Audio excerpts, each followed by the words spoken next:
Des véhicules blindés israéliens, de nouveau filmés à l'intérieur de la bande de Gaza. Des images publiées par l'armée israélienne qui confirment avoir mené cette deuxième incursion terrestre. Au cours des dernières 24 heures, les forces d'infanterie, le génie et les forces armées, accompagnées d'avions de combat, ont mené un raid ciblé dans le centre de la bande de Gaza, dans le cadre des préparatifs pour les prochaines étapes de la guerre. En parallèle, pendant la nuit, des frappes depuis la mer. La marine israélienne dit avoir touché un complexe naval du Hamas. Et les bombardements se poursuivent sur la bande de Gaza. L'armée israélienne aurait détruit des rampes de lancement de roquettes ainsi que des centres de commandement appartenant au mouvement islamiste. À Rafah, des Palestiniens se recueillent auprès de leurs proches décédés.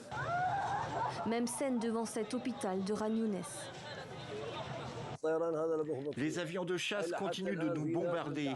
Il y a encore des gens sous les décombres.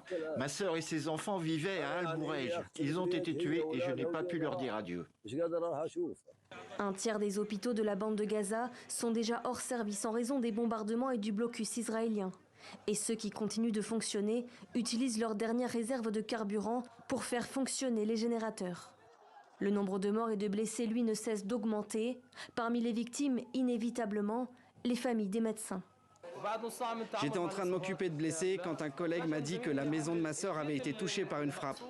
J'étais affolé. J'ai demandé si quelqu'un savait où elle était. On m'a répondu qu'elle et ses enfants étaient morts et que les personnes blessées dont je m'occupais étaient des habitants du quartier. Ce vendredi, une équipe médicale de la Croix-Rouge est entrée dans la bande de Gaza pour la première fois en 3 semaines. Des médecins spécialisés dans les blessures de guerre pour soulager les soignants de Gaza. Une aide qui reste insuffisante selon le directeur régional de la Croix-Rouge. Il demande de toute urgence un accès sécurisé pour l'aide humanitaire.